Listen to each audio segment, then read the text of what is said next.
उत्तर है समांतर श्रेणी।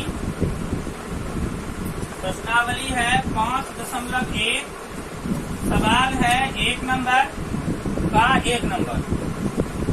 इस 1 नंबर सवाल में कह रहा है निम्नलिखित स्थितियों में से किन स्थितियों में संबंध संख्याओं की सूची ए पी है और क्यों। सवाल है कि निम्नलिखित स्थितियों में 4 स्थिति आपको दी हुई है। इन चारों स्थितियों में पढ़ के आपको ये देखना है कि उनसे जो सूची बनेगी वो सूची एपी में है अथवा नहीं। ठीक है। सबसे पहली सूची है प्रत्येक किलोमीटर के बाद का टैक्सी का किराया। प्रत्येक किलोमीटर के बाद का टैक्सी का किराया, जबकि प्रथम किलोमीटर के लिए किराया 15 रुपये है और प्रत्येक अतिरिक्त किलोमीटर के लिए किराया 8 रुपया है। आप इमेजिन कर लीजिए कि किसी शहर में आप यात्रा कर रहे हैं और पहले किलोमीटर के लिए आपको लगता है 15 रुपया। कितना लगता है? तो हमारा जो प्रथम पद होगा वो होगा 15 रुपया। ठीक है। अब दूसरा पद जो होगा वो कितना होगा?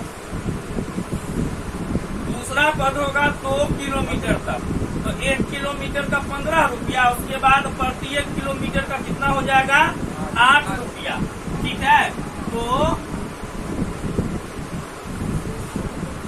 दूसरा पद हो जाएगा हमारा 15 प्लस 8 अर्थात 23 रुपया। हमारा तीसरा पद हो जाएगा 15 प्लस 8 कितना बार? 2 बार। जी हाँ, मतलब 2 गुना 8 ये हो जाएगा 15 प्लस 16 ये हो जाएगा 31 रुपया। चौथा पद हमारा क्या हो जाएगा? चौथा पद हो जाएगा A4, ये हो जाएगा 15 प्लस 3 गुना 8। ठीक है। समझ में आ रही है ना बात? बात ठीक है। तो ये हो जाता है 5 4 9 2 3 2 1 3 39 रुपया। और पांचवा पद हो जाता है हमारा A5, वो हो जाता है 15 प्लस 4 इंटू 8, ये हो जाता है 15 प्लस 32, ये हो जाता है 47। ठीक है। अब आपकी जो सूची है वो क्या है भाई, देख लेते हैं। पहला है 15, उसके बाद है 23, फिर है 31, फिर 39, फिर 47 ... कोई दिक्कत? अब हम क्या करेंगे? D1 निकालेंगे। D का क्या मतलब होता है मालूम है ना? क्या होता है?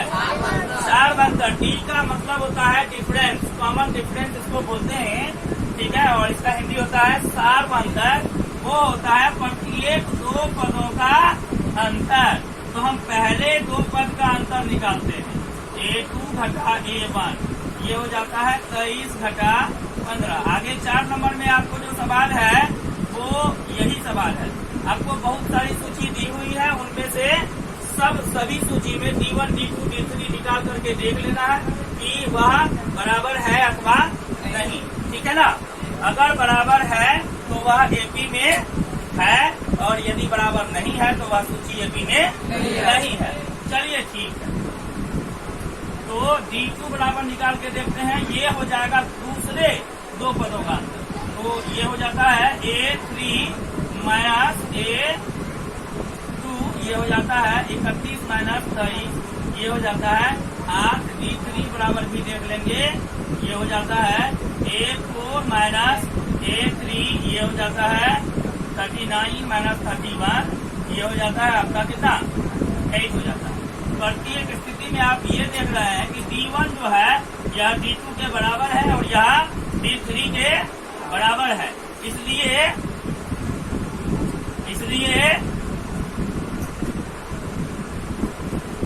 दी गई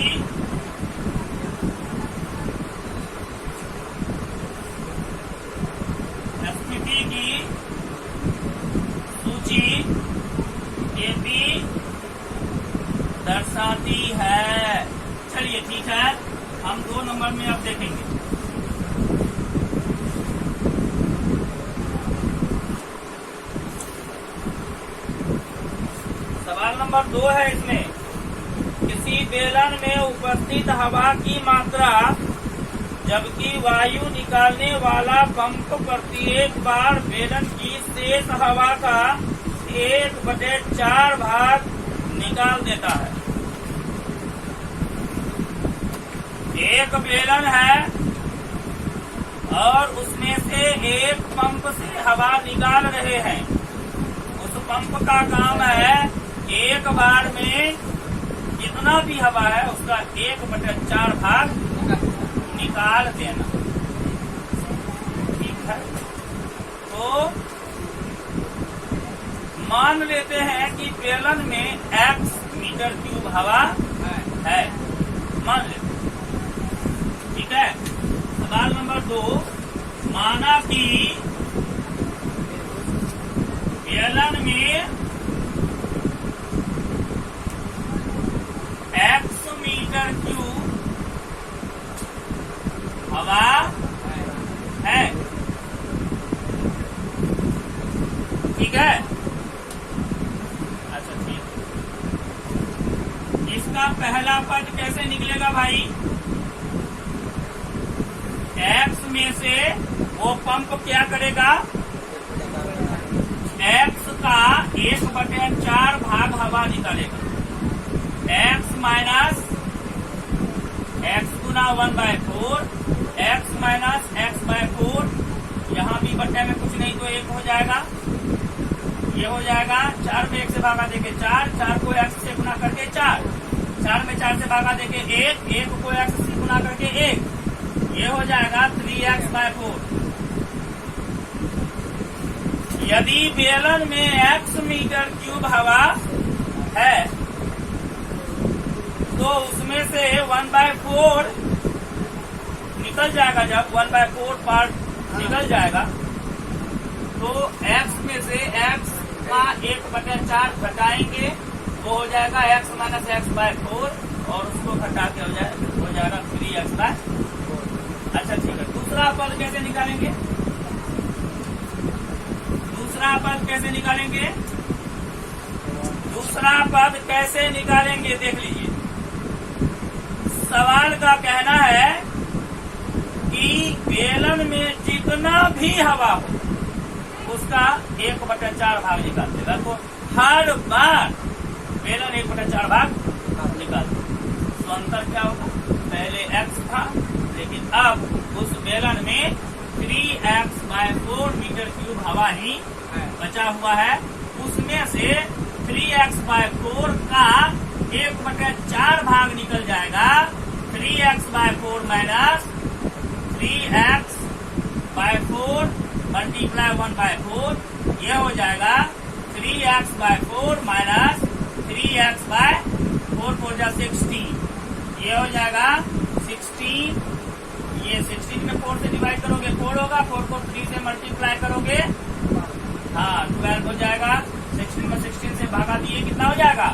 1, 1 को 3 से मल्टीप्लाई करेंगे 3x, ये हो जाएगा 9x/6 मीटर क्यूब। देख लीजिए भाई, सॉरी 16। जब x मीटर क्यूब हवा था तो 1/4 भाग निकाल के 3x/4 मीटर क्यूब बचा। अब जब 3x/4 था तो उसमें से 1/4 निकाल करके 9x/16 बचा है।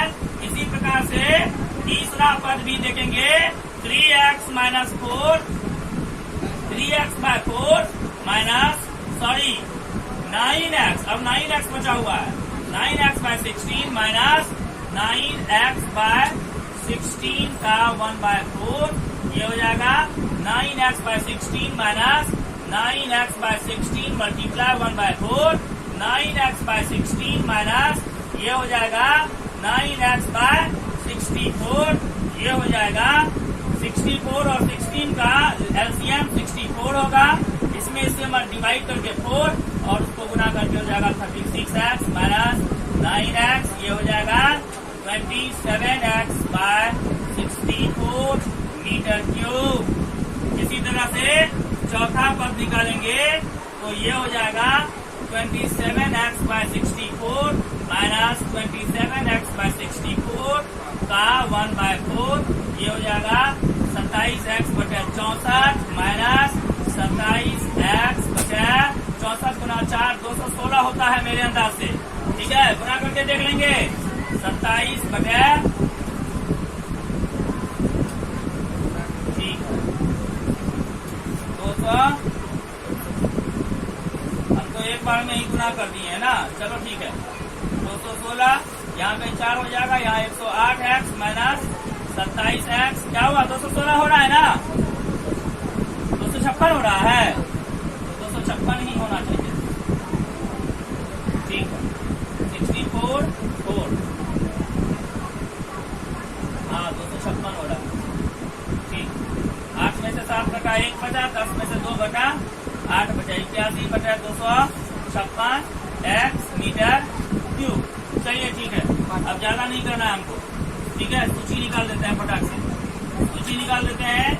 हो जाएगा x, दूसरा हो जाएगा 3x/4, तीसरा हो जाएगा 9x/16, चौथा हो जाएगा 27x/64, पांचवा हो जाएगा कितना बटे हाँ यहाँ पर एक और मिस्टेक हुआ, क्या मालूम है? ये पहला पद जो है ना, बेलन में इतना हवा है तो पहला पद वही हो जाएगा।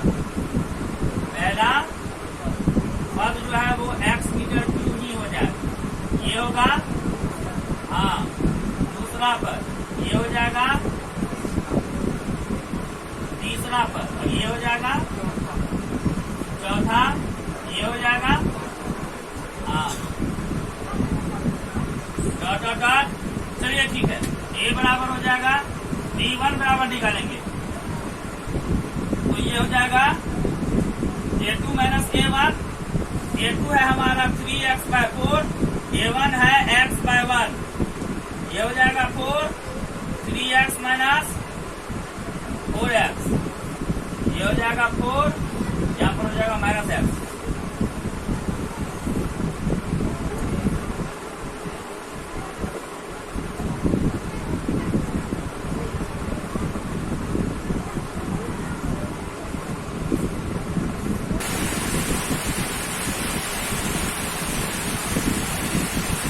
बराबर क्या हो जाएगा a3 माइनस a2, ये हो जाएगा a3 कितना हो जाएगा 9x/16 माइनस 3x/4, ये हो जाएगा 16, 9x, ये हो जाएगा 12x माइनस 3x/16। a3 निकालेंगे, a4 माइनस a3, a4 हो जाएगा 27/64। बारिश होने लगी है, आवाज को हाँ थोड़ा कम आ रहा होगा है। आगे कर लीजिए ना, आगे कर लीजिए।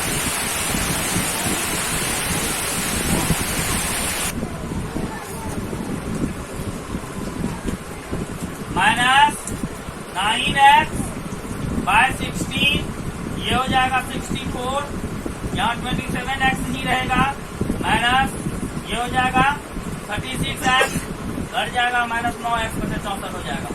ठीक है, d1 बराबर d2 नहीं है, देख लो d1 इतना निकला है और d2 इतना निकला है, तो d1 d2 के बराबर नहीं है और ये भी d3 के बराबर नहीं है। ठीक है, इसका ये अर्थ हुआ कि दी गई स्थिति की सूची एपी को नहीं दर्शाती है। चलिए ठीक है, आगे बढ़ते हैं।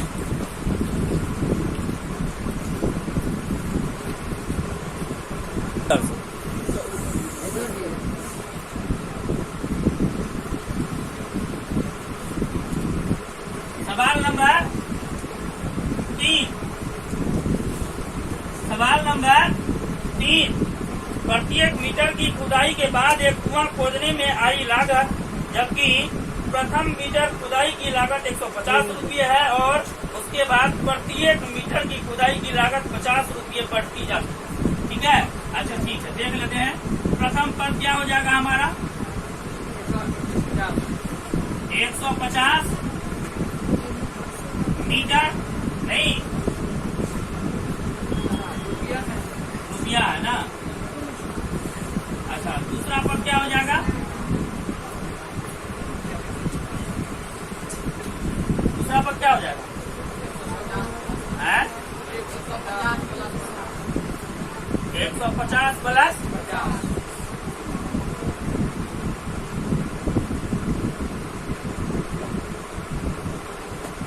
कितना हो गया? तीसरा क्या हो जाएगा?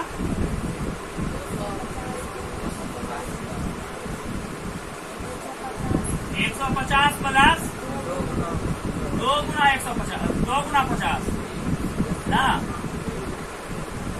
क्या हो जाएगा?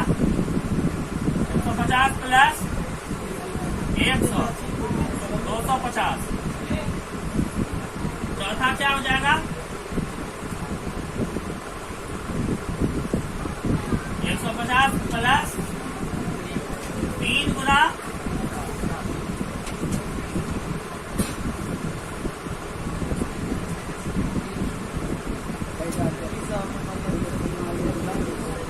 7 नहीं करेंगे,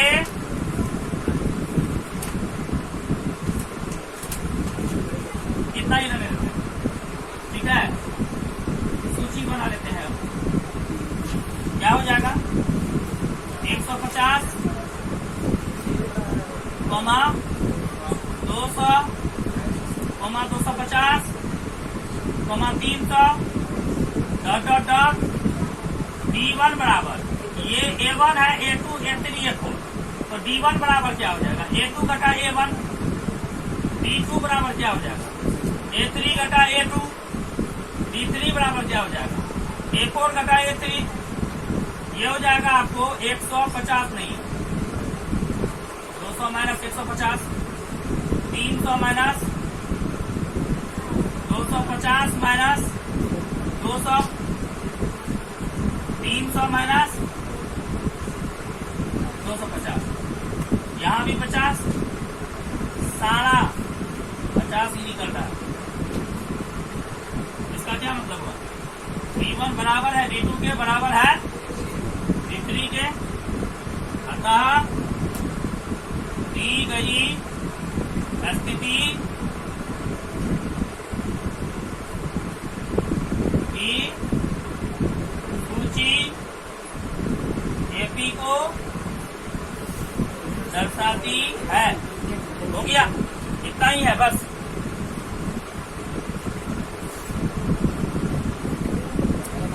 सवाल है,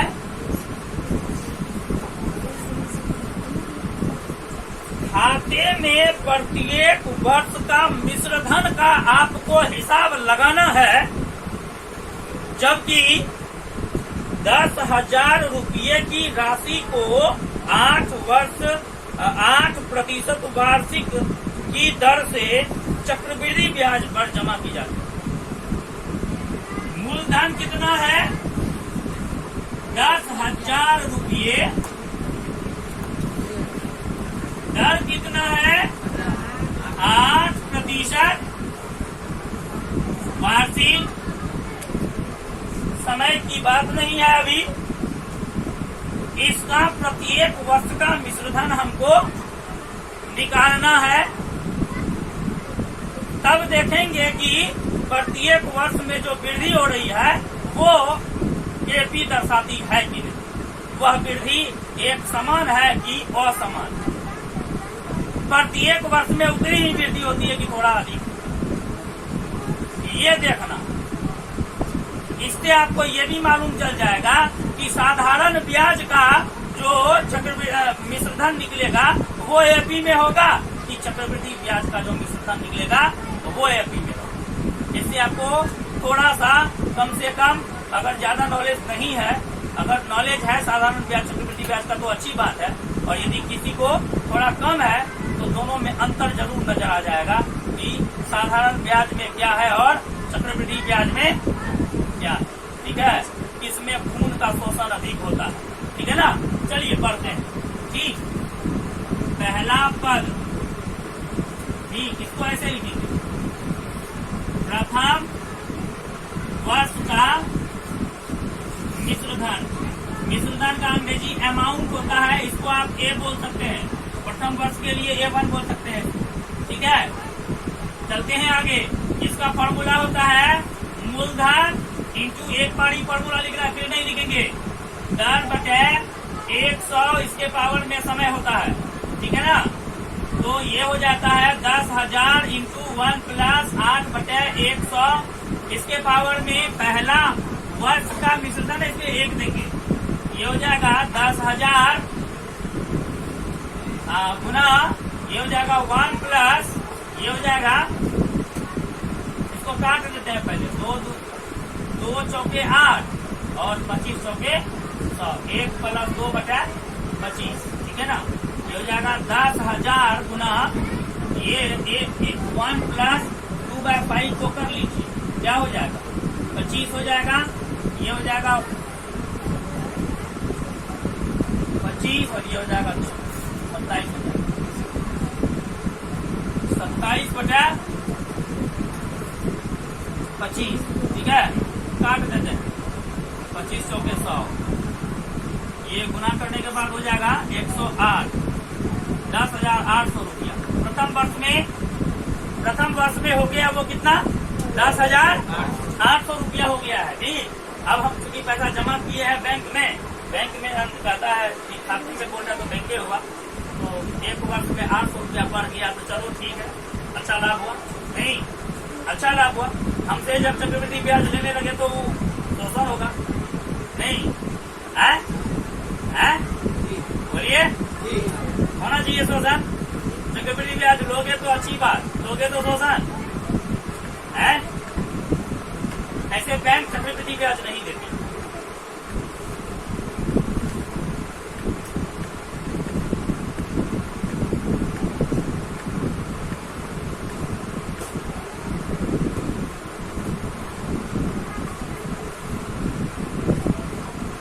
दूसरा वर्ष का मिश्रधन A2 बराबर क्या हो जाएगा, 10,000 × 1 प्लस 8 बटा